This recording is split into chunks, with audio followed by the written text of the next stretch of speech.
Hello everyone, hopefully you're doing well. It's Tech Talk time, and I'm recording this on the Sunday, so on the 21st, just before you'll see it on YouTube. And the basic reason is, to be honest, I've been playing other stuff this week.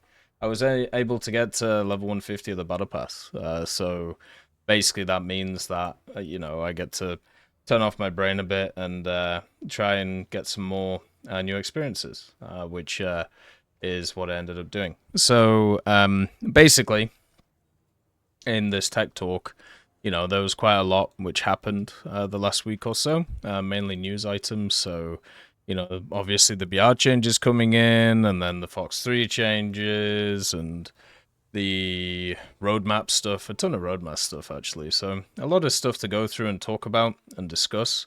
Be interesting to hear some people's opinions when it comes to the roadmap stuff, because the votes, to be honest, are going slightly differently than I thought they would, which is kind of interesting. So yeah, it would be nice to see some people's ideas. Hey, 996, nice to see you. Nice to see you too, Monet. Hopefully you're doing alright today. When can we expect a video about Swedish air leaks? So I'm just going down them in like unison, basically. So like I'm going down like, so Russia, Germany, Britain, stuff like that, right? So I'm just doing them in order. So probably mid to late next week. But those videos are ones which are really fun to do. And it's really nice to kind of like go through them. But also at the same time, if they are like what I would class as secondary content, which means that news and stuff like that takes precedent.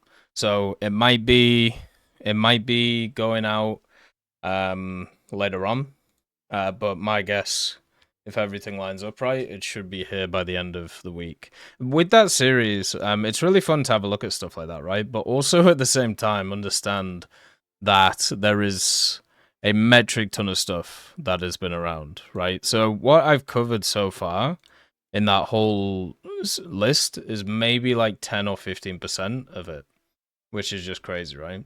Like it's just nuts how many vehicles have either been shown or not shown or talked about. It's just manic. So yeah, look forward to the rest of it. There's two sets of videos that I want to do, and I talked about this with the Patreon guys. So I want to do the leak videos just so there's like just a source for everybody to see everything and know what it is, right? And then the other set of videos is the kind of premium vehicle videos. But those are going to be really tough. Like they're going to take a long time. So I want to get them out by November. Like that's what I'm aiming for. So just to give you an idea, but it's not going to be easy. So yeah, we're going to play some French naval today because I have to spade out the Kleber, which is a German destroyer in the French tech tree. And yeah, let's get started. It's crazy to think if Oscar accepted the drive at Alpine, he would have never been a race winner, let alone stood on the podium yet. Yeah, but then again, like that could be said by a lot of the races, right? Like the obviously skill is coming down to it, but what we saw from last year and the previous years is goddamn, like the car makes such a huge difference nowadays. The fact that this year we've had how many winners? I think it's like 7 winners or something. Just shows that the cars are in a really good place, and maybe it is slightly down to skill now, which is probably why Verstappen is getting annoyed. Crazy. Um, he can't just bully people off the road in a faster car anymore. Wow, who could have seen that coming? Anyway, so let's get to let's get to the points on the tech talk. The the simple thing about the Tech Talk is it's a podcast where we obviously play War Thunder, but also talk about it. And the way that you can get stuff on the podcast is we do it through the comments of the Tech Talk. So if you want anything talked about in the next one, you just stick it in the comments of this one, and so on and so forth, right? So it's pretty much as simple as that. We've tried to make it as easy as possible, and I think it works the best. So it's pretty nice. Also, we do live stream them on Twitch and YouTube now. So if you want to kind of watch them while they're happening, or give comments at the start, then you can also do that. So that's kind of cool too. So everything is kind of there to be able to be done, right? So yeah, it's quite nice. So the first one is from Koam Chan, obviously doing the timestamps. That's very kind of you. as usual. Kawam-chan, basically for doing the timestamps, now has a very nice collection of Hoi 4 DLCs. I would be amazed. Basically every time somebody does the timestamps, I ask like, do they want like a game or do they want something like that? And for the last like, I don't even know how many times, like Kawam-chan always asks for either like a DLC for Hoi 4 or a DLC for Euro Truck Simulator. So he's definitely ready for world domination, I think. At the end of the day, which is quite fun. Like I've always been asked to play Hoi 4, but it's one of those games I'm afraid of, and not for the reason why you may think, right? The reason why is I will get sucked into it, and like I was playing Bannerlord, right? Which is a really fun game, really enjoyable. Had a really good time with it, but it's one of those games where I could literally play it for months on end without even thinking. Where we do the background on the next stream, 996, because it takes me a bit to set up. So it'll be here on Tuesday, basically. But hopefully you're doing well, brother. So yeah, so it might be world domination time. So we have Silent Ascari. Hey, TEC. Thanks for putting these out on YouTube. I appreciate being able to listen to them on long car rides. Oh, that's all good. The reason why I like doing them as videos, even though we're also like live streaming them at the same time, is because it's kind of like a way of like clipping them, so therefore there's kind of like a record of them being there, and I can easily put it into like a playlist and then do it like that. I think it works pretty well. So yeah, I'm glad people enjoy them. One of the things that I've always been very cognizant of is when I was at university, I had to work pretty hard doing different things. One of them was some night shifts, at some very crappy jobs. One of the things that got me through that was listening to like podcasts or reading books or kind of keeping up on like, you know, gaming news and stuff. I used to listen to a lot of like gaming podcasts back then, and also just like, you know, general news channels, which were usually built around that idea. So to be able to offer something similar to people is kind of like a weird circular thing, and I think that's pretty cool. So pretty happy to be able to do that. Has there been any confirmation or denial about the Thailand subtree in Japan? Sorry if this is a common question. I rarely hear much about the Japanese tech tree. So the first part of this is, even if something is a common question, you can still ask it. You know, you don't have to apologize. I know sometimes I get a bit ratty, right, when it comes to certain questions, because it gets asked a lot. But usually that's if I've been bombarded in a day by the same question. So for example, right now when it comes to Twitch, there's a bunch of Twitch drops going on, right? Now the Twitch drops are only on the esports channels, and you can only get them on there. But per day on a weekend, I'll be asked, can you get drops here, or are the drops available here? And it just shuts my brain off, and I just kind of ignore it, because, you know, it literally says on the website where they're available from. And, you know, people take it as like being annoyed or something like that, but it honestly is just a fatigue thing. But when it comes to the vast majority of questions, as long as it isn't like the hot topic of the day, like generally it's fine. So I wouldn't always ask, you know, and understand that sometimes bitterness comes out, but it's not intended. Hey Marin, nice to see you. Premium heli of USA or Russia? K50 for Russia. So the Thailand stuff, there's been no official anything really about it. You know, they obviously added the F5, which was kind of random. That's pretty much all we have, you know, seen or heard about these things. The interesting thing about it is, you know, the common idea for the longest time in, you know, for the Japanese tech tree was they were going to get South Korea, basically because they were near them and it made sense from the game point of view. But at least for me, for a few years, I pointed out the idea of Thailand. Like, people forget Thailand exists. They also forget, like, the Philippines exists. The Philippines has, like, I can't remember how many people it has in it. Like, is it like 100 or is it like 300 million? It's like a crazy number. And same with Thailand. Like, it's a large place and there's a large military there. with some pretty unique stuff. So it always made sense for me for Japan to get something like Thailand because of the fact that they have it, and also they're one of the countries in that region that haven't had as negative history with Japan. So to see like the F5 there, at least for me, wasn't uh, too surprising. There was a leak of a Thai Harrier, the AV-8S, I believe it is, but that's only a leak. But official confirmation, no. There has been no confirmation of that. So let's talk about history though, because usually history is something that Gaijin relies on quite a lot in order to add stuff in. And it's a good idea because if you find a winning pattern, then if you just keep doing it, then obviously it's going to give you rewards, right? So when it comes to the way that they add stuff, usually if they want to fill out a nation or if they want to get people interested in a nation, they add a few premiums and then they add a few event vehicles for it. So Israel, right? They added the premium Apache. They also added the Macavers as event vehicles. And then they saw that people seemed pretty interested in these things and maybe they should continue to develop, you know, the Israeli tech tree as an independent thing because there was enough people who, you know, played the stuff. It's kind of like a confirmation thing, right? If you are thinking of an idea of adding something, why not take something that is pre-existing and then test it out and then maybe add some more stuff to it and see what goes with it, right? Like that's kind of the whole point of it.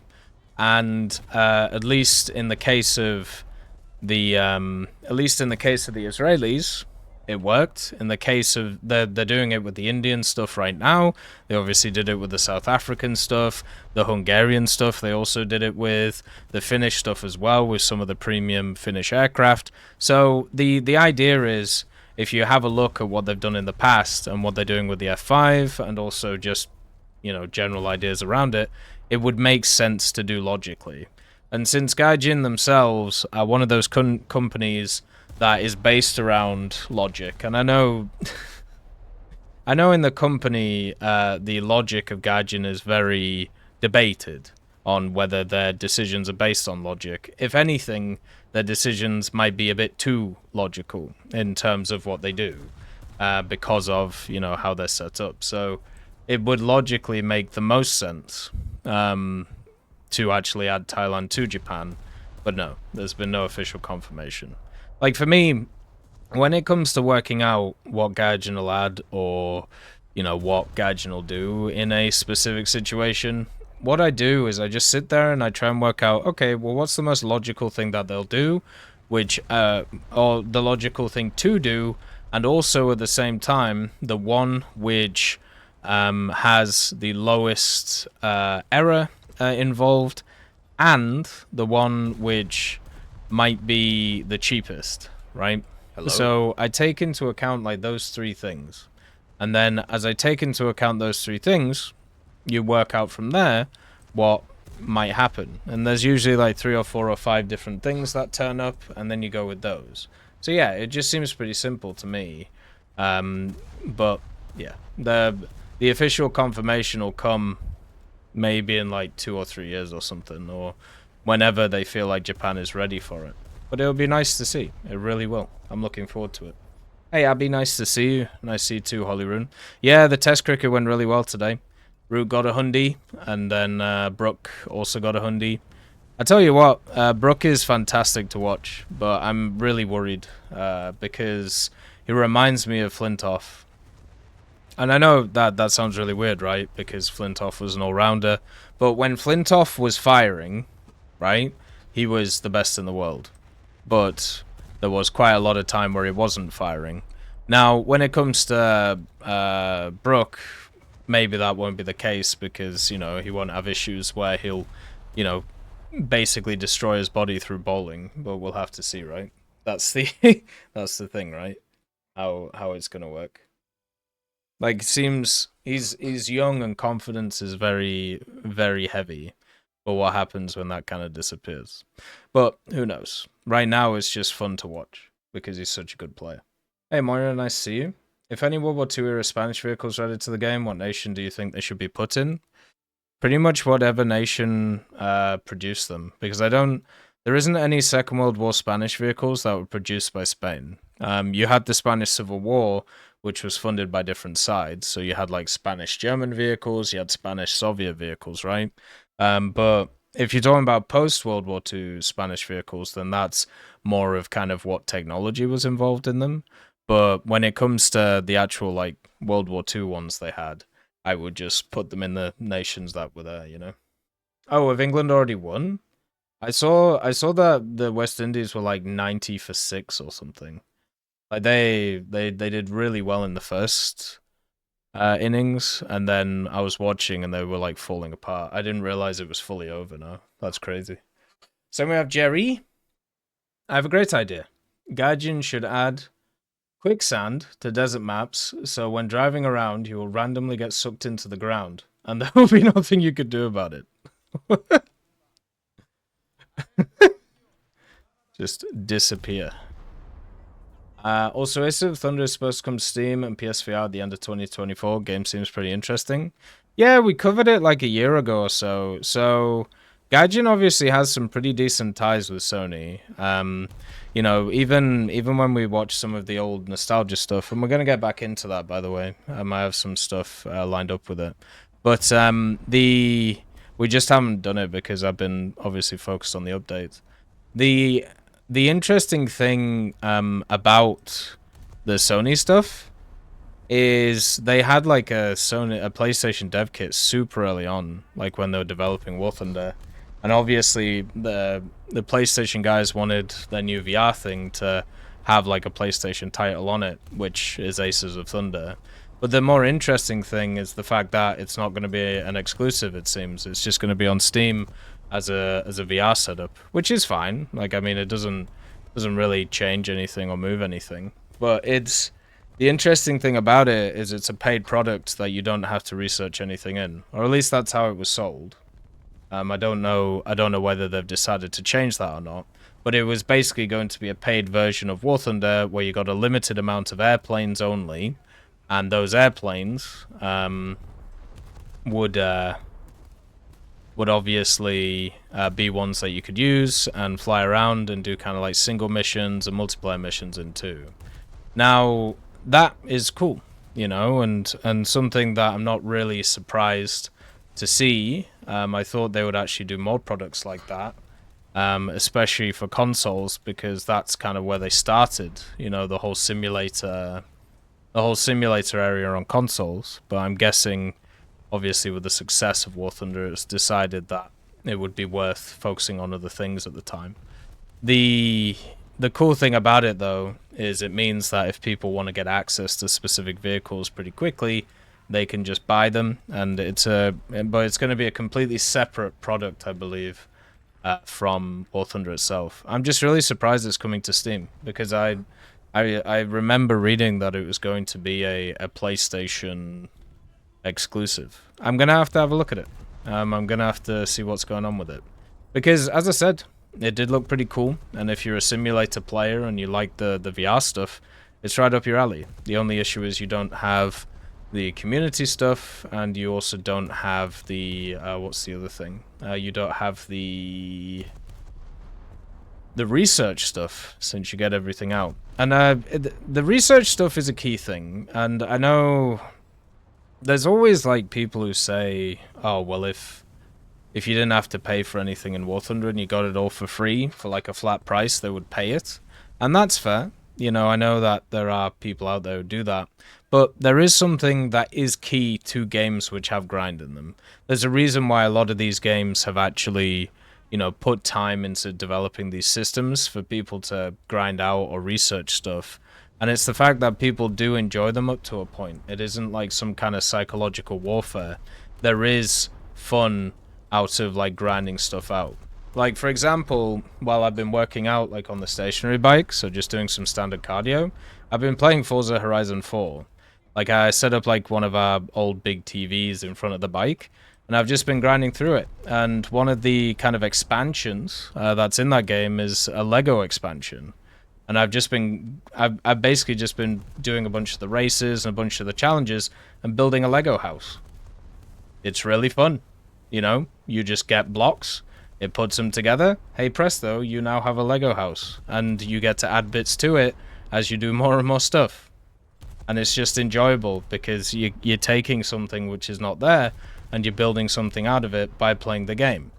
Now, a lot of older games, like for example, like Burnout Revenge, which was a really fun game, by the way, didn't have the same kind of like mechanics in them. Instead, most of them were just like flat races, and then you complete them, and then you move on to the next one, and then every so often you probably unlock a car from it, right? And I think nowadays they do it a lot better, even though some things can be a little bit harder to achieve. It generally does actually feel nice unlocking a bunch of stuff at the same time, right? Hey Teddy, nice to see you. So yeah, it's one of those interesting things. If you could pay 60, or let's say something ridiculous. Like let's say if you could pay $80, would you want to have, let's say, I don't know, 2 or 3 tech trees of War Thunder? Because you won't be able to get them all because that's, you know, against like the free-to-play model. But would people be okay with that? Would they actually do it? And also, would it be beneficial to the game? Because as we've found with like dev servers, and as we've found with, well, general human psychology stuff, what ends up happening is when people get what they want, they get bored of it and then move on and do something else. So it's not as simple as, you know, just, oh, you know, these guys are going to play this stuff all the time, they're just not going to. So yeah, it's an interesting little thing. Cool to see though. We'll have to see what happens with it. So then we have Islam Zayod. I just finished the Swedish tech tree. Hi Islam, by the way. The ground and helicopter were fun, but I can't say the same thing about the air side of things. But overall, I enjoyed it. I bought the ZTZ-96A and the A5C to start grinding the Chinese tech tree. Good times. Oh, nice. So for the Swedish tech tree, the ground is really fun. Because the only part of it that isn't fun is like rank 1. And you can get past the rank 1 super quickly, right? So it's not a huge issue. Once you get into like rank 3 and rank 4, it's really enjoyable. The aviation stuff is different though. Because once you get to jets, unfortunately, Sweden has a lot of damp squibs. Like, they really do. And people just never talk about them. I don't know why. Like, over the last year or so, one of the big narratives of War Thunder is the idea that, you know, the Swedish are fantastic and everybody should play them and they're awesome. Well, they have pretty weak helicopters. Like, very weak helicopters. And the aviation side of things, it's okay, but as I said, like the jets, like the J-29s, they're awful to play. The A-29s, pretty bad to play too. The Drakens have their issues. Stuff like the Vigans, they usually have like an issue with them that means that they have to need specific ways of playing them, right? And then also you have a bunch of the Finnish aircraft which are just copy and paste stuff. So yeah, it's the propellers for Sweden are really fun, like the J-22, the J-21s, the A-21s, stuff like that. But once you get down, or once you get into the jets, it's not a very fun experience. Maybe it is if you play the Gripen, but once again, are you willing to go through a ridiculous amount of poor vehicles in order to get that shining, gleaming one? And that's something that most people don't want to do. So yeah, it's kind of interesting, right? It's why a progression is very important to have like a more balanced progression instead of, you know, you have to wade through trash to be able to get something that's really nice. So yeah, pretty important in general. But nice to hear your thoughts, thank you. And it would be nice to hear your thoughts on the Chinese grind and how it's treating you. The Chinese grind for me when I started was when the tech tree came out, and it was so boring. Like, because they were all just copy-paste vehicles. But as time has gone on, and as more vehicles have been added to them, China has become one of my favorite nations to play. Because there's always something weird to play, and always something different. and that is enjoyable. And they still have a metric ton of vehicles that they can add, so it should be quite nice. Definitely looking forward to it. Gotta be careful with torps at this point. Then we have Away With You, Valbeggar. Greetings. So I wrote this week's realism meme, but the page refreshed, and now I lost everything. And I have to run to work, thus I'll see you next week, Tech. Hope you have a good one. The wonderful page refreshing on YouTube. Don't worry, that screwed me over. That screwed me over in the past too. One of the things I started doing, because so usually when I like see comments, they come on my phone for some reason, like they just appear, right? And so what I ended up doing is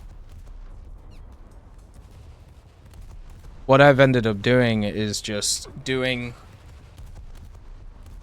like, instead of little comment responses, I'll like talk about it in a specific video and like kind of go through the ideas there, because I find it easier to do, right?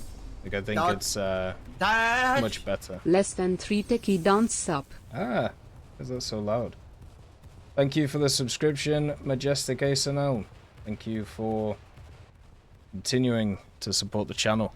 It's very much appreciated. Thank you very much. Hopefully you're doing well, man.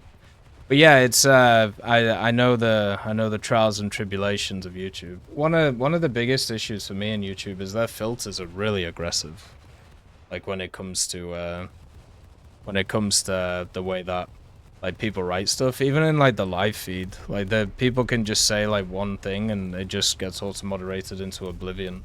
And I have like the lowest level of filters on. It's crazy. Like I don't know how to stop it at all. It's just nuts. But I'm glad that other people get screwed by the same systems that I do. So simple as. So we have Lub Dub. Rubber Dub Dub in a tub. Oh, thanks. Very kind. Got the 40mm ones. You know what's funny? I never get those things at higher tiers, those. Like the modification things. It's always like percentage boosters. It's very I get them a lot when I play lower BRs, but at higher BRs they just never exist. It makes me very sad. Feel like I've been done in by it. Very, very unfortunate. Let's just get the 4-3 lineup going. I think players shouldn't focus on meta vehicles too much or playing with the best armament options. I find that I have a lot more fun trying out the non-meta vehicles or equipment. I enjoy firing A10s Mavericks and SU-25 SM3s, KH-25s on head-on engagements in RRB. I love the Sturm Tiger with its near minute-long reload, and love fun watching the mortar fly away in the gunner sight, especially at ranges in excess of 1 kilometer. It's just, I don't want the Maso. The Maso is terrible. We'll do that one. Okay. Of 1 kilometer. I got the Churchill Avery in the last event, and that's very fun. The backwards arch is a goofy thing. The bowfighter with the 40 is fun, and it's the 50mm Me-262 and the 57mm Mosquito. The submarines were fun. The speedy coastal boats with only torpedoes as their forward-facing weaponry is fun. The flamethrowers of the Zippo and the Churchill Crocodile fun to use too. Swing fire type 6080 gem fun to use, etc, etc. I just think players should embrace the variety, and maybe trying something new would help with frustration or boredom. When it comes to adding more wacky machines, I'm pretty much open to anything else. Or to anything. I'm open to anything as long as it can defend itself. Hey Diaboli, nice to see you. Like, as long as they can defend themselves, I'm not too bothered about it. But you bring up an interesting point, right? So for me, the reason why I enjoy War Thunder is playing a bunch of different stuff and trying a bunch of different things. Wait, do you think our P bonuses in Ground RB are too low compared to Air RB? No, not really. It's much harder to get a kill in Air RB than it is in Ground. they should increase bonuses in different ways. The issue with that line of thought, right, is the idea that it applies to everybody. Now, unfortunately, we're hardwired a little bit to be able to outdo other people and also to kind of prosper within ourselves and the people around us. It's like part of like the human dynamic, right? There aren't many people who are hardwired to fail or hardwired to do weird stuff. Usually the people who are wired to do weird stuff are the people who already have like their basic foundation set in life, so they don't have to worry about like other things. And in War Thunder, it's the same. It's the same like psychological stuff. There's people who just like winning. They like the score going up. They like the fact that they're doing the most damage. They like the fact that, you know, everything is looking very positive on their end. They don't like it when they just get beaten up over and over and over again. Like, for example, yesterday, I was playing the M113A1 TOW, an Italian vehicle, which is in multiple tech trees. It's a vehicle you never see, right? And your experience in it is incredibly negative. Because all that happens is you die over and over and over again to people who are just in better vehicles than you. And it's frustrating, right? Because there's no fun to that vehicle. Like, even down the point of, oh, well, it'll be interesting to try and make this quirky thing work. It's not quirky because it's just an 80 gem, right? And that's it. And it's not fun. So what ends up happening in that setup, right? I would like people to embrace more crazy stuff. I'd like people to do more events. I'd like people to try different things. But unfortunately, we're never going to get away from that human element of things where there's a lot of people who straight up just want to beat up the other person, you know? And that's hard to do. Greetings, Anthony. Nice to see you. Nice to see you too, Jake, and also Papa Stalin. Hopefully you guys are doing well. But yeah, it's annoying. I will definitely say that. But it's not surprising, right? I would like people to embrace difference, variation, change, fun, and all of these different things. But they won't. At all. Then we have Dr. Rothen. How do you feel about F-16s with 9Ls of the same BR as the F-15 and the Gripen? I don't think it is it?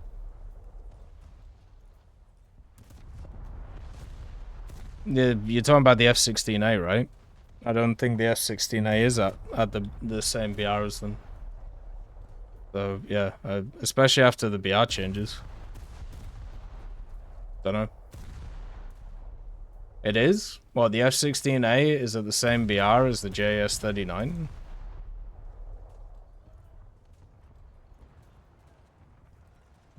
It's the ADF? Well, the ADF has the semi-actives. And it also, you know, has all the ordnance.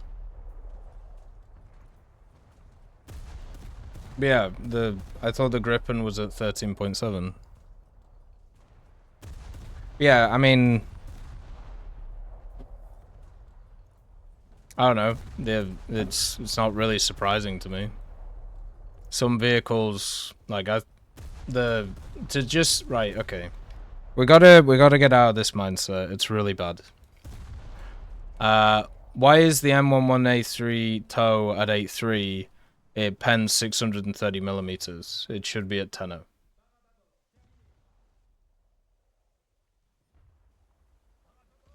Why is the IKV 103 at 4.0? It has a really high penning round.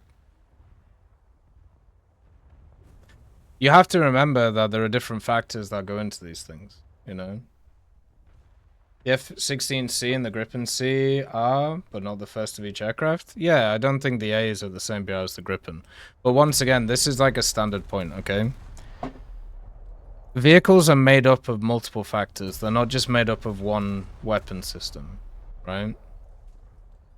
So, like, just trying to point out a difference in that is never going to work very well. It's like the AK-38s. Why is the AK-38 at 9.3 or 9.7, whatever it is, Why does that vehicle have 4 R60s when, I don't know, the F-104 has 2 AIM-9Bs? Right? But the F-16s, apart from the first one, all have pretty decent semi-actives, very good maneuverability, yada yada yada. Like, they have a bunch of other factors. And whenever BR changes come in, there are going to be certain vehicles that lose out compared to previously. What you're looking at is about the vehicles that it helps. If you have a situation where one vehicle is sacrificed on the great altar of whatever, but 10 vehicles are allowed to live, and people are allowed to actually enjoy them, then that's okay.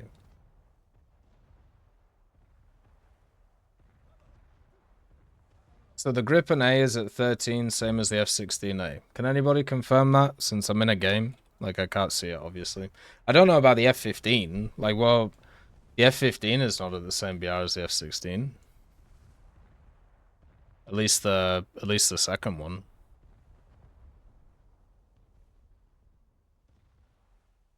I somehow really want ice. Could have the 6 ARHs, but I know it's not gonna happen. You can get it eventually, right? But yeah, it's one of those things which is just kind of all over the place. Like, in terms of how it's set up. There's always going to be winners, there's always going to be losers. It's just how it goes. I'll play that BR at some point in the future, and we can have a look at it. But yeah, just understand that one factor does not make a vehicle, and there are many vehicles that show this over many periods of time in War Thunder. So be very careful with that logic. It won't go very far. You'll start making weird tables where you'll start talking about how because a vehicle has slightly better acceleration than another one, then it should be higher VR. Like, it it won't end very well. Then we have the next one. Mr. Snack. The Gripen A Sweden 12-7 all around, according to the wiki, which is 0.7 against the F-16A, not the ADF. With the F-15A being 0.3 above the F-16. Alright, so they're not the same BR, so I don't know. But I could, as I said, I can have a look in the game, like, after this. Then we have Mr. Snack. Do you think the next event vehicle will be a coastal vehicle? I don't think they've added one in a while, if not ever. Well, do I have news for you? Yeah, this is is one of those fun things about doing these things when when there's been a week going, you know. Yeah, we obviously have the Echelon, or the whatever it's called, the Albatross. So the copy of the Italian coastal vehicle. So yeah, we'll have to see what goes on. They have done event vehicles in the past that have been coastal. The Grey Goose is the one that I remember quite a lot. But there has been quite a few. Over the last few years, though, the trend definitely has been Battle Pass vehicles being coastal, and then event vehicles being Blue Water. And I don't know whether that's just because of people being more interested in Blue Water stuff, or just because of the fact that it's been, you know, easier for them to kind of print out coastal premiums. Whereas they want to do more higher tier event vehicles for Blue Water. But yeah, this new coastal vehicle, we'll have to see how it goes. It's nice to see, you know. And it means that you don't have to grind out the whole of the Italian tech tree to get access to that vehicle. Kind of similar to the Bayern, right? The F-16A ADF, the F-15A, and the Gripen A are all 13.0. Well, the F-15A, like, I don't really care too much about. And the Gripen A, I would have to once again have a look at its armaments. But the major thing is none of those get access to actives, right? And the ADF, once again, is not. It just doesn't just have 9Ls. Like, it's annoying. But yeah, it's kind of weird seeing different ones that go around the place in terms of that, but nothing too crazy. Let's see what we can do. So we have Maxwell. Looks like I lied. After hearing some of the things in the tech talk, I'd like to add a few things. The M4A2 was moved to rank 2 because its BR is too low to be a rank 3, or at least that's what they said. Well then, what's up with the 4 or 5 Swedish tanks being rank 3 tanks? It's 3-0 to 4-0. As I said at that time, different tech trees have different standards. And also, at the same time, they base stuff more off like arcade stuff. And also the golden rule exists, which is it's not really about the rules, it's about what fits in terms of how they want you to research the tech tree. So yeah, there isn't carte blanche rules for each tech tree, because each tech tree is unique in itself. So it's more basically it's more like this. If you have a system which you've created and you want to control the system and all the rules in it, you write what you want to happen first, and then you add in rules to fit that thing. That's pretty much what Gaijin does with the research stuff, right? Hey Wessel, nice to see you. When the German Lux Rec tank will come? I don't know, what is it? I don't know what that is. There we go. Ooh. But yeah, the simple thing is that. So trying to find logic in it is never going to work. Because their logic is actually about how people progress through the tech trees and how they want people to progress through them, instead of the other side of things, which is what makes sense across the nations. Because each tech tree is different. So if you create rules which make sense for one tech tree, there's no way it's going to work for the next one. And this will create some very weird BR areas, which it already kind of does. Hey Jessica, nice to see you. Hopefully you're doing good. Hopefully everything's alright. Yeah, I saw that 996. It's not really a surprise. The dude's straight up gone, so. My fellow ostriches vibes. Also recently, I have been watching some World of Tanks videos. Don't get me wrong, I ain't playing that thing. It seems awful, but damn, it looks great. Tanks are made out of fantasy and badassness, and I like it. Why not have an IS-7 with a whole quad 23mm AA mount on the roof? Random shit all over it. It would be cool if we could have all that in War Thunder, but oh well. I mean, yeah, but there's no reason why you couldn't have it in the future. The 23mm mounts don't work in World of Tanks, by the way. So it's all decoration. The issue with War Thunder is if you added something like that in, you would have to make them work. Because otherwise people would complain. So yeah, it's a very different story in that setup. But yeah, it's something that could easily happen in the future. I've always liked the idea of physical camo decorations. So, you know, kind of like the Cobra King, right? The Cobra King is pretty fun. In general, I think that one is quite an enjoyable one. So doing more of those, but actually making it so if you put as much research as you do in a vehicle and it kind of unlocks this kind of physical camo, I think would be really cool to see. Instead of them just being purchasable. But I'm sure they'll probably make them purchasable too. There's a lot of stuff in World of Tanks that, you know, is really cool and War Thunder can learn from. They obviously have maximized the amount of money that you could get out of a product. But the question is the longevity of it. But I suppose even now it's still going pretty strong, even compared to the losses that it's had recently. Like it's still a very, very high-end product. And, you know, the thing you got to remember about World of Tanks is it's not just one entity. Like it's not just like the PC game. You have like the several mobile games, obviously the console games. Like there's a lot to them. It's nuts. A lot of stuff going on in that set of games. Good afternoon, Marlo. Nice to see you. Hopefully you're doing good today. So yeah, not too surprising. I personally really like the banking system that they added. Don't know if it's still in the game, but I thought that was kind of cool. Thought that would help a lot of people out in War Thunder which have SL issues. Oh dear. Ooh. Kaboom. Then we have Oricom. Hey Tech, I was looking at the crew models in game the other day and thought they're kind of mid. I was thinking, would you mind if Gaijin brought back Classic Nigel? Or made Classic Nigel as a player card picture? Or Sals Bernard in the other half? So yeah, I'd be fine with that. I think that could work pretty well. The general thing, at least for me, in terms of stuff like that, is I'm hoping we get to a point where it's pretty customizable, right? Like imagine you could have a pilot in the game, but you could change things about him.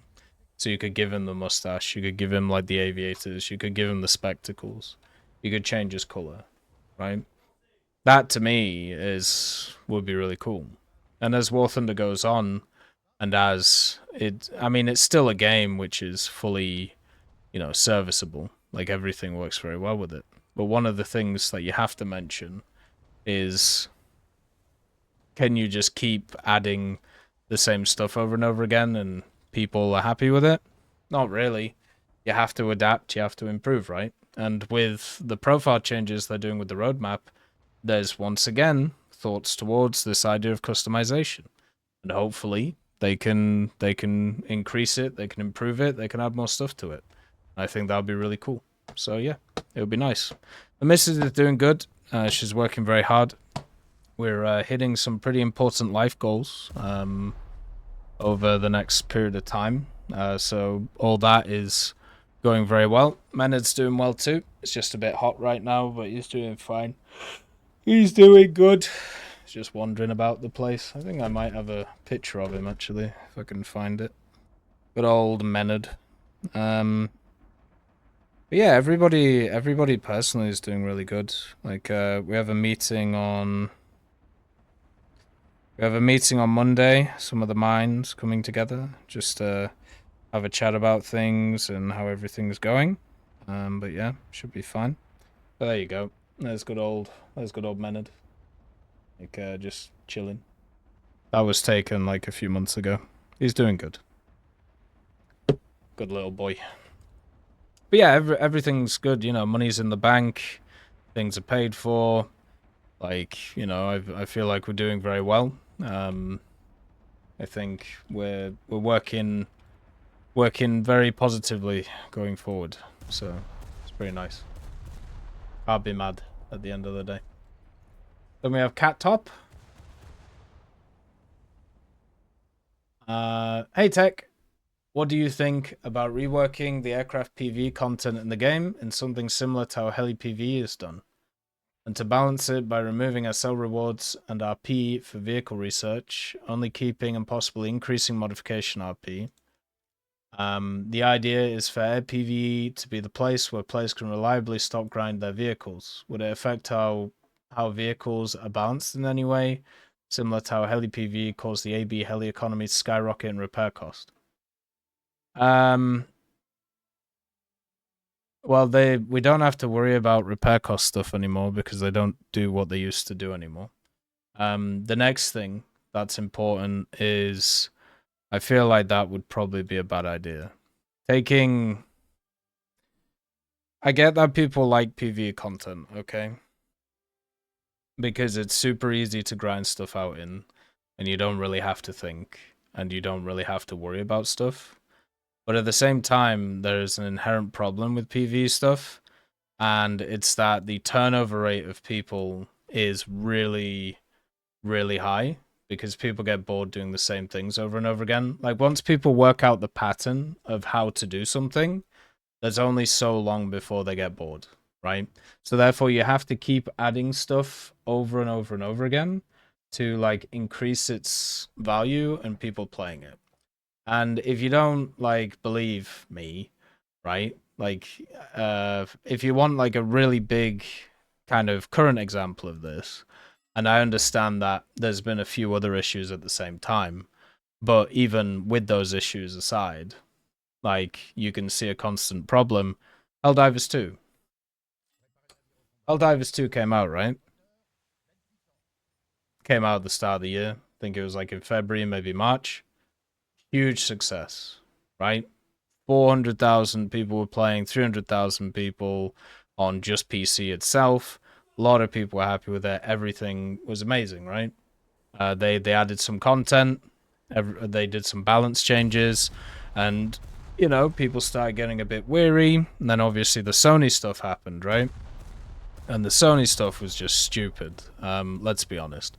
But once again, it did happen. And then, what have you seen after that? You've seen even before the Sony stuff, you've seen a massive decrease in the player base. The average amount of players who were playing that game in March was 217,000 people, right? Fast forward a few months, so June, so last month, they're at 40,000 people. Now, some of that is to do with like the Sony stuff, right? A lot of it is down to the fact that the way that that game works is you are doing the same things over and over and over again. And that's why, like, a lot of those types of games, they either sink or swim, because people like the gameplay loop, or they get bored of it. And when you have a look at something like Helldivers, it looks like people are starting to get bored of it. Because their player base now, this month, is actually down to 28,000 people. Now, that could be, like, summer holidays, that could be a bunch of stuff. But technically, their player base at the moment, compared to where it was a few months ago, is 15% of what it was. Isn't that nuts? Hey, Sneaky, nice to see you. Like, isn't that crazy? Because that game was everywhere, right? Power World makes a bit more sense, because Power World is like a finite game. You complete the tasks and then it's done. The idea with Helldivers is you're supposed to like come back and you're supposed to continuously play it and like grind stuff out, right? That's what the type of game is. So you have to keep that like flurry of content coming in. But what happens when people don't care about the new shiny weapon? What happens if they don't care about the bug threats for the 50th time coming in and attacking you? What happens if it's, oh, well, we conquered this planet, that's great. Oh, by the way, they're counterattacking, you got to do it again. And you got to farm it, and you got to do this, and you got to do that. People get bored. Like, pretty quick. So, with PvE content, you have that issue. Now, some games have been able to have a very stable player base for a long time on PvE content. So, for example, stuff like Killing Floor, where Killing Floor 3 is coming out pretty soon. Obviously, Left 4 Dead has a really good one, and same with like stuff like TF2, for example, and other MOBAs and things, MOBAs and also MMOs and stuff like that. But if you think about what is being proposed for War Thunder, this idea of this PvE mode, that it isn't on the same scale. It would become stagnant very quickly, and you'd have to constantly change it to keep people interested. And we already have the PvE assault mode for aircraft as well, and a lot of people have talked about how it gets boring after a while and they don't like playing it anymore. Hey Sneaky, nice to see you. Hopefully everything's good. No, it's all good, Jessica. I'll get to it after this one. So yeah, that's something you have to somehow beat. And you have to beat it by constantly changing stuff. Or what you can do is you can have a PvP game with a bunch of PvE content in it, and the variance of the game comes from the players, which is what War Thunder does, and why it works very well. The variation of each mission comes from how people adapt to it. And that variation becomes stale when everybody starts using the same vehicles to grind, which is why BR changes are not just important for balance, they're also important to change up the meta and make it so it's not as stiff as people, want it to be able to grind out the same stuff. So if they wanted to actually do that, if they wanted to make it more of a better experience for people to grind out modules, they should just expand the actual assault mode. They shouldn't bother touching PvP in a realistic. There is already a mode which is designed for it, right? So why not use that? Like, why worry about changing something to something that it isn't? When you have a golden goose, you don't kill it in the hope of finding a platinum one. You keep it and you invest the resources you get from the golden goose to try and find the platinum one in the forest. Because taking those like big sweeping chances is never gonna work. Like, it just doesn't. It's the same reason why a lot of oil and gas companies have huge investments in renewable energies, because they have the capital and they also have the infrastructure to deal with energy, and at the same time they want to control the energy market. But that doesn't mean you stop pumping oil right now. It means, you know, you pump it as hard as you can and try and invest those resources into new technologies. So yeah. Then we have Maxwell again. Hello Tech, hope you're doing well. Yeah, not doing too bad. I don't have a lot this time, so I'm gonna keep it quick again. Let's do the vacuum. If you have any questions yourself, I'd be interested to answer. Not really. I think the major question that's been on my mind the last little bit is, has anybody picked up anything on the summer sales for Steam that they've enjoyed? And is there anything kind of going forward that people are looking forward to in terms of gaming? For me, I'm actually really pumped for War Thunder. Like, you know, over the next period of time, I feel like there's going to be a lot of really cool stuff. A lot of like mechanical additions that, at least for me, I'm really interested in. So, like, I think that's going to be really cool. But yeah, the other one is Sunset Overdrive. I think that's also really nice. I need to get back to finite games. Got to be super careful with infinite ones. I've said it before, like playing War Thunder and then also playing other open-ended games at the same time doesn't work very well because they're too many time sinks. Hey Professor X, nice to see you. Do you know how many days a squadron activity period is? 3. 3 days. 3 days, 75k total. So that's basically it. But yeah, is there any games that you've seen that you're interested in or moving around with? Even if it's from the good old yo ho ho ho. I've been playing a lot of 6770 America and Russia ground recently. For some reason, transitioning from 6770 is rough. Maybe it's the stock tanks. I have been having a field day at 6.7 in both nations. Hitting great shots and getting a lot of kills and fun games, but at 7.0 it isn't really the case. The T-92 is probably the worst defender. After the 6.7 tanks, I get stock 76mm, APCR till tier 3 in a tank that's slower than an M46. Anyways, after a grind more mods, I'll form a better opinion on them. God save me from the T-95's mobility. Yeah, there's a reason for that. So you remember when Gaijin did those changes where I was like, hey, so we've heard you. And we've seen a lot of you talk about some really stupid points, and we're going to try and follow them through. So, this idea balancing by technology, where they factor in what technology a vehicle has on it when they're trying to balance it. This ludicrous idea is why stuff like the M113, M1 TOW is at 8.3, by the way. And what they did is they took a lot of 7.3s from many nations, and they put them up to 8.0, right? Or 7.7 and 8.0 in the great technology decompression of last year. So if you actually have a look at 7.0 to 8.0, there isn't a ton of nations represented. Like there's actually a huge gap for most nations around 7.0 and 7.3. So that means in 6.7 you either get fully up-tiered, but you are mainly still facing 6.7s because of quantitative matchmaking, or you play your tier or down-tiered and you have a great time. At 7.0 though, since there's hardly any other 7.0s in the game, and there's really hardly any 7.3s that people play, you are going to be playing a lot more 8.0, 7.7.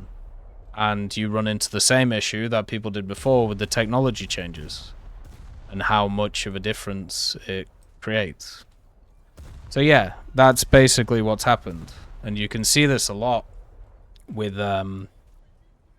certain vehicles. They get really affected by this. And yeah. Now imagine if stuff like the TOW was at 7.7 or 7.3. Then you'd have a much better time, wouldn't you? Because you'd be able to, you know, face them. But Say la vie. That's not going to be the case. It's kind of sad. What you gonna do? But yeah, that's the main thing about like it. When you have you remember like 10-0 with planes or 10-3 to 11-0 for ground. When you have these gaps, when you have these black holes in your BRs, what means is you don't have balanced matchmaking because you don't have the opportunity to even have a percentage of people playing at those BRs. So that means it's going to cause extreme reactions from BRs around it. It's why like premiums being at like the same BRs is really, really rough, and why, you know, you got to watch out for those things like 10-3 or other stuff like that. It can be a bit rough. And the point of people only playing meta stuff to do well, that's a console player thing a lot. Like, as an Xbox player, I get tunnel visioned on by other Xbox players because of the Modern Warfare 2 XBL mindset.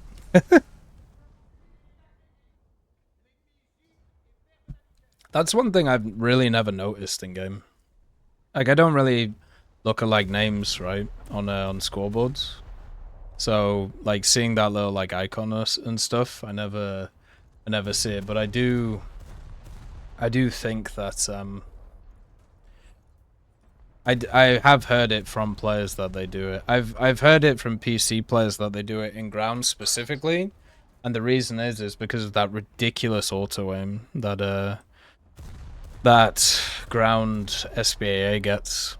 I know people who play on this is the level of sweats that sometimes you have to deal with. I know people who play on a console account, feed it through a PC by a Elgato or something similar to that.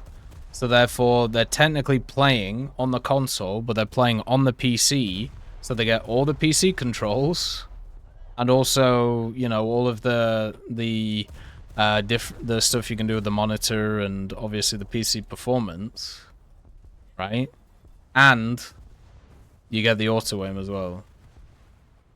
Sometimes you have to deal with that level of sweaty in games, and there's nothing you can do about it because those people are just crazy. And not in a good way. They're actually nuts in the head. So that's basically where you're at sometimes. Then we have Islam again. Another thing, still looking for the solution for the PS account thing. Yeah, I don't know if there is one. Like I don't know about it enough. Like that's something I have to just say, just to check with the store guys on. I just have to check with the store guys on the Gaijin forums, you know. I'm an Xbox and use a keyboard and mouse. Yeah, but imagine if you could use a keyboard and mouse and also unlock your frame rate and change a bunch of graphical settings. And use NVIDIA filters so you can see more stuff. Like that's the thing, right? Fun times. So it's using all that. It's not just the mouse and keyboard thing. It's like all the other things that you can do. Like, for example, like, you know, the game filter mode on NVIDIA. Like so and then, like, you know, you could do night mode if you wanted, or I mean, if I really wanted to, I could make everything blurry if I was nuts. But you can do stuff like sharpen like this. So it makes everything super sharp, so you can see things from miles away, right? So yeah. Did you see the F1? I did, Sneaky, yeah. Yeah, just remember, Sneaky, Verstappen is definitely the best driver in the world, and definitely was last year, and it wasn't all because of the car. And he isn't a whiny piss boy either. He's such an aggressive little shit, man. Like, Jesus. So much for taking any grace. Like, bloody hell. But then again, his dad was exactly the same, so it's not really a surprise. But anyway, back to the point. Well, also another thing about like the cheating stuff as well. I don't know if any of you guys have been catching up with like the Valorant stuff, right? So you know Valorant has like a super intense Valorant has a super intense anti-cheat. It's actually kind of similar to the easy anti-cheat stuff. So there's been stories of pros getting around this, or people with high levels, and the way that they're doing it is they are ghosting their computer. So what does this mean? What you do is you run the game on one computer, and you run it through another computer which has the cheats on it, but the game only sees the first computer, so therefore you don't see any of the other stuff. It's kind of the classic thing that people used to do in CSGO, because what they used to do is you would have like all of the map information and stuff like that like on another screen, right? So that would be like the technical cheat on a different computer or a different monitor. So yeah, it turns out even with really heavy anti-cheat and, you know, giving the Chinese company access to all of your computer with the belief that they won't ever do anything bad with it or won't get hacked, even though they get hacked all the time. Yeah, people still cheat. So crazy. Yeah, I saw that, Sneaky. We're gonna have a chat about it later, but yeah, I mean, the dude was not all there, right? I think it's pretty obvious. Like, also gets you thinking about who ran the country for the last few years, since he's been like this for a while. Crazy. So we had Charlie Harris. Hi, TEC. So I watched the video on someone leaking the manual of the F-35 and F-15, and every time I hear about this, I think to myself, Jesus, what's next?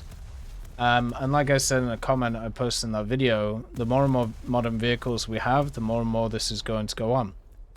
And eventually someone is going to release something so classified and so top secret that it would probably spell the end of War Thunder as a whole. And I hope that doesn't happen, but if this is the price of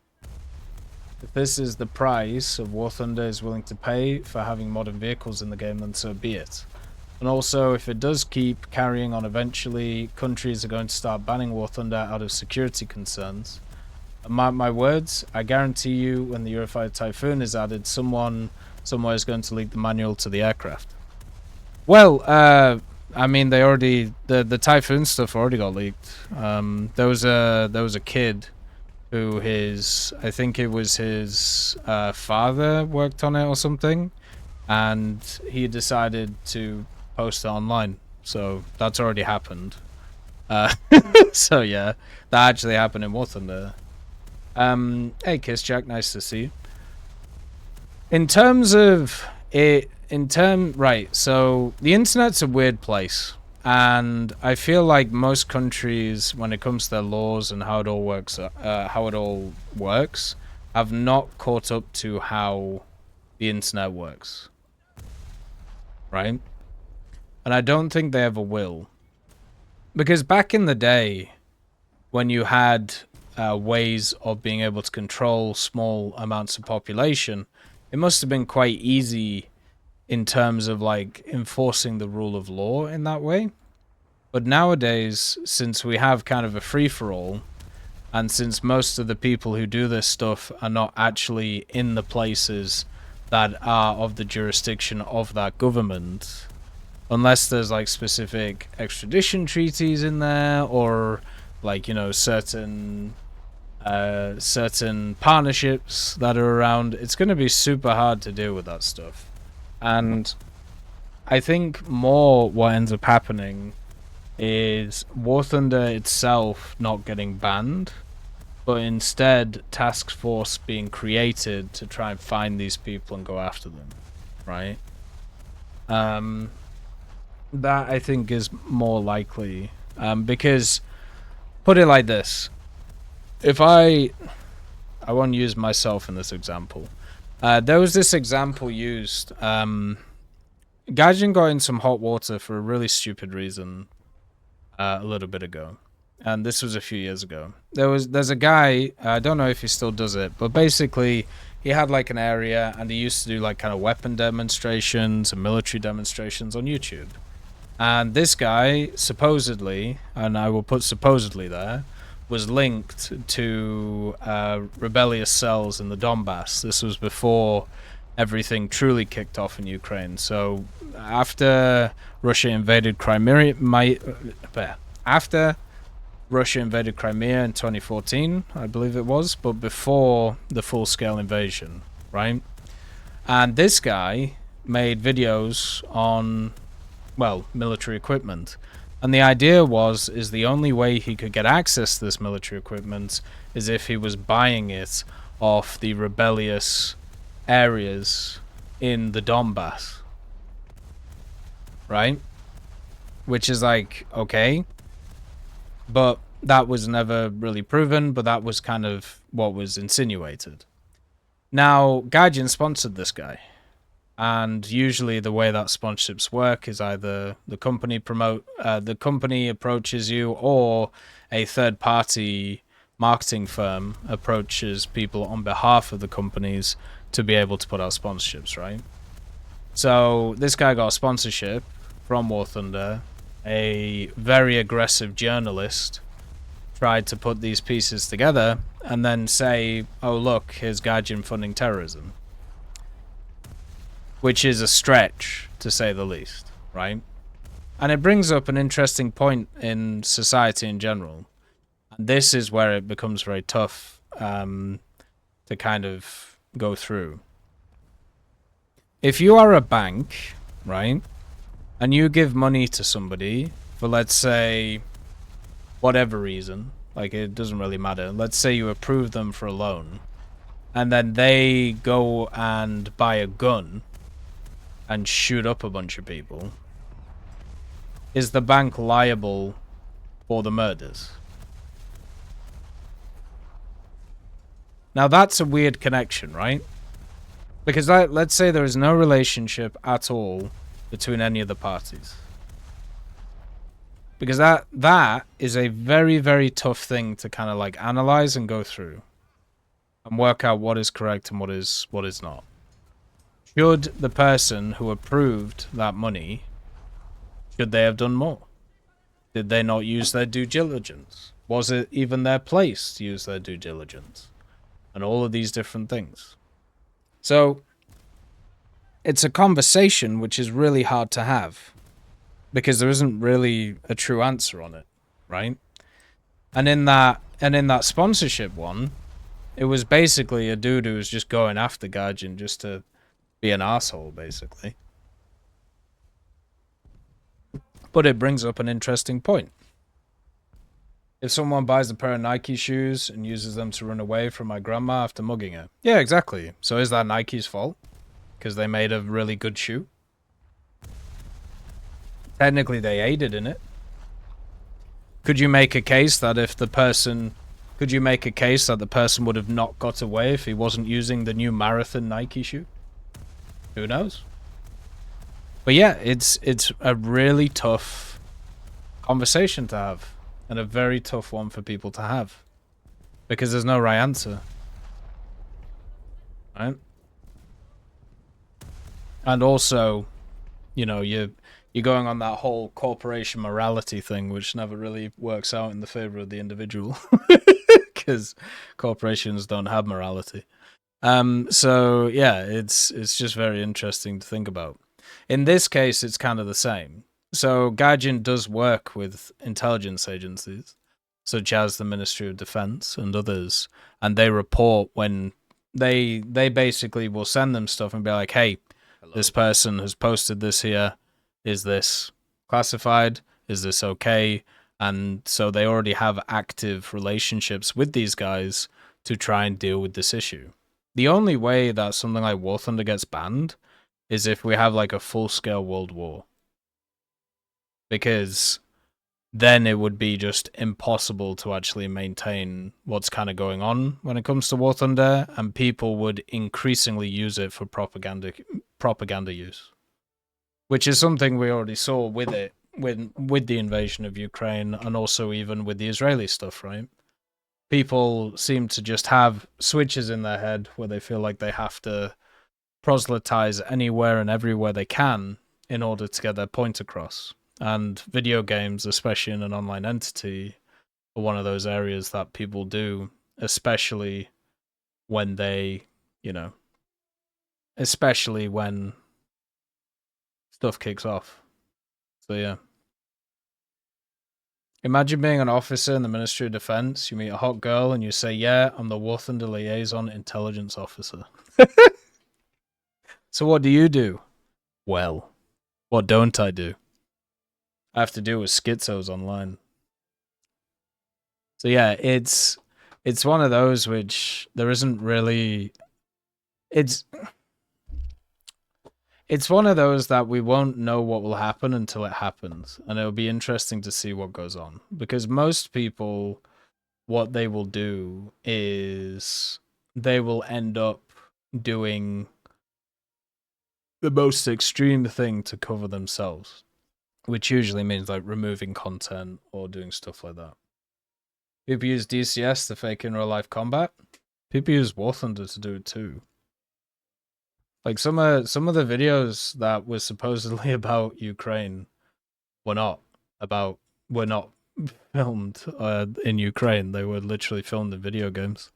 There was even a guy who made like a full-on Russian invasion cinematic in War Thunder that was like a full propaganda piece.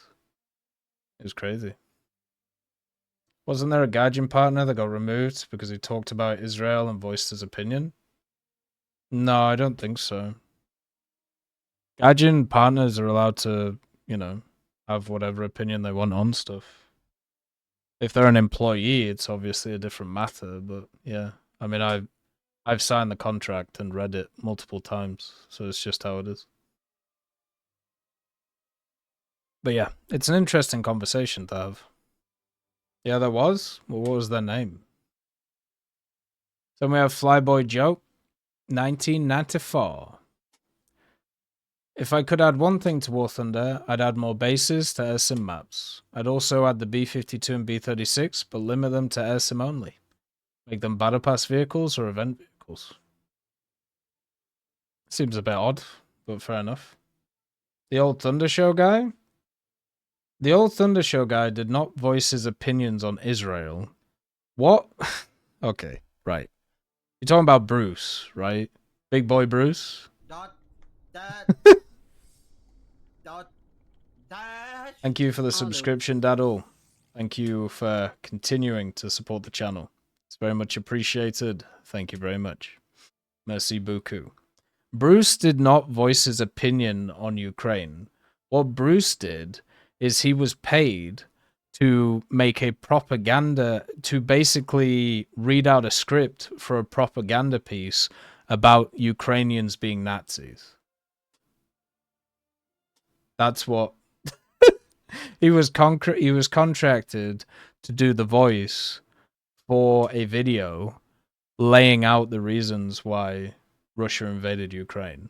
That's not his like personal opinions or anything like that, but it's still a very stupid thing to do, and he should have never done it. But yeah. Yeah, I mean, it's the B-52 and 36 are pretty much impossible to add, but they will add them at some point because people want them, right? The only question is how you do it. I'd be fine if it was just a bunch of like little missions you had to carry out, and then you got them, and then you could stick them in your hangar, or you could take them out in custom games, and they could be kind of like a hangar decoration. I'd be good with that. Maybe you could set it so that vehicle's the one that flies over in the hangar. Wouldn't that be kind of cool? That'd be nice. Yeah, I don't think there was a Gaijin partner who got removed because they talked about Israel. I'd be very surprised about that, because like Gaijin's stance on pretty much everything is that they're apolitical, right? And since they're apolitical, it doesn't really matter what your opinions are on the things, they aren't going to respond. As long as you don't put them into hot water by saying they believe this and basically put a target on their head, right? which, you know, is pretty unfair to do, then they're not really going to bother. But I haven't heard anything about that happening. Yeah, we're not finding games. I wonder if the servers died or what's going on. That was the last question, by the way, the tech talk. Do any of you guys have any other questions or thoughts you want to put in before we end this and then get on to the standard grind? We're going to be playing the AMX 10M today because I have trust issues. So it's time to get these vehicles done and hope to never touch them again. Box time, baby. But yeah, it's been a nice little tech talk going through things as always. I do enjoy going through them. And also some big news, you know. England won the cricket. The Formula, by the way, the Formula One today was nuts. It was really funny to watch. So if you can see the full live race, I highly recommend it. Great piece of theatre. And then also at the same time, make sure to have a look at the cricket stuff. Opinion on the poll? Which poll? Holy Rune. I can't see one.